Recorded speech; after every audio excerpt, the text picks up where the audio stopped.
For a long, long time, if you wanted to go to space, you had to be a government. That was just the way it was. But today, that whole landscape has been completely upended, all thanks to two private companies. They're led by two of the world's wealthiest individuals, and each one has a profound vision for humanity's future beyond Earth. This is the story of SpaceX versus Blue Origin, a modern space race that's going to define our path to the stars. All right, so here's how we're going to break this down. We'll start with this new private space race itself. Then we'll dive deep into SpaceX and its push for a launch revolution, followed by a look at Blue Origin's more gradual approach. We'll compare their tech, their missions, and their grand visions. Check in on where things stand today, and finally, explore the two very different futures they see for all of us in space. You know, we're living through a totally new era of space exploration. This isn't like the old days, driven by competition between nations. Nope. This one is all about private enterprise and a healthy dose of billionaire ambition. We're now seeing these companies develop the rockets and the infrastructure that are drastically lowering the cost of getting to orbit, and that's kicking off a whole new commercial space economy. So, when you think about private space, you probably think of SpaceX first, right? They're definitely the more visible of the two. But here's something that might surprise you. Blue Origin was actually founded first. Jeff Bezos started his very secretive aerospace company back in 2000. That's 2 full years before Elon Musk even founded SpaceX. You have to keep that timeline in mind, because it's absolutely central to understanding their vastly different approaches. All right, let's talk SpaceX. They came onto the scene with a goal so audacious, so singular, it sounded like science fiction. Make humanity a multiplanetary species. I mean, just think about that. That one single mission has driven everything they do, leading to a strategy of rapid, just relentless innovation.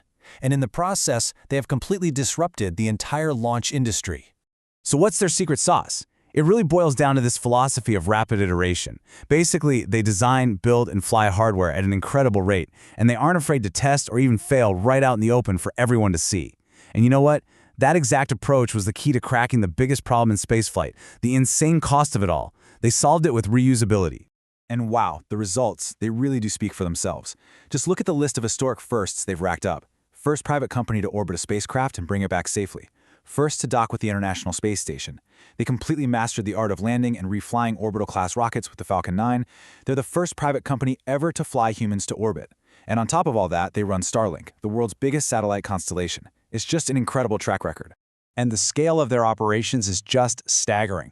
We're talking over 300 successful orbital launches. To put that in perspective, that's more flight experience than all their other private competitors combined.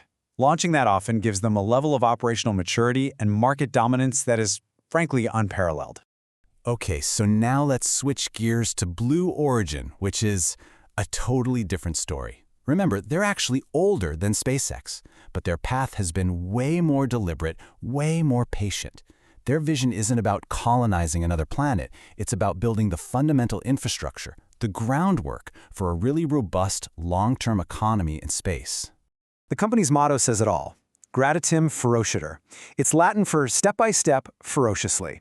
And that captures their essence perfectly. It's this methodical, unhurried, yet fiercely determined approach to solving these huge engineering problems, building up their capabilities bit by bit, and doing most of it behind closed doors. And if you want a perfect example of this step-by-step philosophy in action, just look at the story of their big orbital rocket New Glenn. It was announced way back in 2016, with a target launch of 2020. Well, 2020 came and went.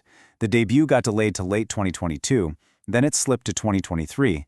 That inaugural flight didn't actually happen until early 2025. That's a long, long road. So you gotta ask, right? How can a company afford to take that long on such an expensive project?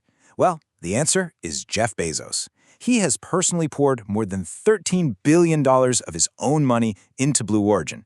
That kind of financial backing completely shields the company from market pressures. They don't need to worry about quick returns, which lets them stick to that patient, long-term vision. So now that we understand their distinct philosophies, let's put them side by side. Let's really compare the hardware, the missions, and the strategies that have come out of these two competing ways of thinking. And when you just look at the numbers, the differences are striking.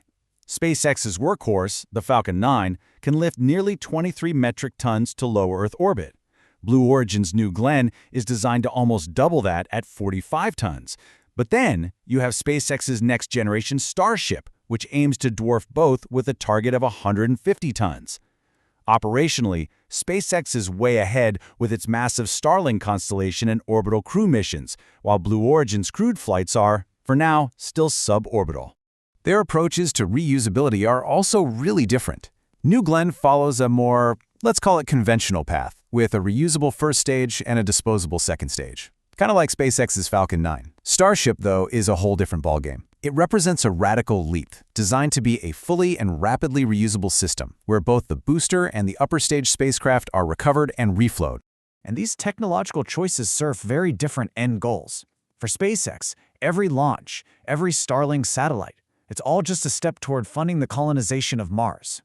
For Blue Origin, the goal is to build the road to space, focusing on lunar development with its Blue Moon lander, and enabling a future where heavy industry is moved off-planet to preserve Earth. At the end of the day, these companies are reflections of their founders. You have Elon Musk, whose hands-on, risk-tolerant, and very public approach drives SpaceX's aggressive pace. And in contrast, you have Jeff Bezos' methodical, infrastructure-first, and patient strategy, which shapes Blue Origin's slower but potentially very robust long-term development. So we've compared their philosophies and their big-picture goals, but let's get down to it. How do things look as of right now? By any operational metric, who's actually ahead in this new space race? Well, this chart tells a pretty stark story. When it comes to actual orbital flight experience, it's not really a contest at this point. SpaceX's operational history of over 300 launches gives them a massive lead in data, reliability, and manufacturing efficiency compared to Blue Origin's 3 orbital flights to date. The gap is just huge. The story behind those few launches really reveals just how challenging it is to develop a new heavy-lift rocket. New Glenn's debut is a reminder that the path to orbit is paved with both incredible achievements and critical setbacks. That's a reality every single launch provider has to face. So on its very first flight, New Glenn successfully reached orbit, which is a major accomplishment, but the booster was lost during the landing attempt. The second flight marked another huge milestone, a successful launch for NASA and the first landing of a New Glenn booster. The third flight, however, ended in mission failure because of an upper stage malfunction, and the satellite was lost. This mix of success and failure is characteristic of early rocket development. It actually echoes the difficult early days of SpaceX's Falcon 1, which also saw multiple failures before finally achieving orbit. This all brings us to the conclusion of our analysis. SpaceX and Blue Origin are not just competitors in a launch market. They represent two fundamentally different philosophies on how humanity should expand into the cosmos. SpaceX's path is defined by speed.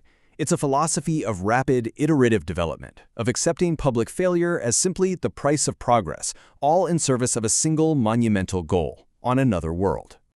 Blue Origin's path is defined by patience. It is a philosophy of building the foundational elements, the engines, the vehicles, the infrastructure, methodically and deliberately, creating a permanent and sustainable road for a future space economy.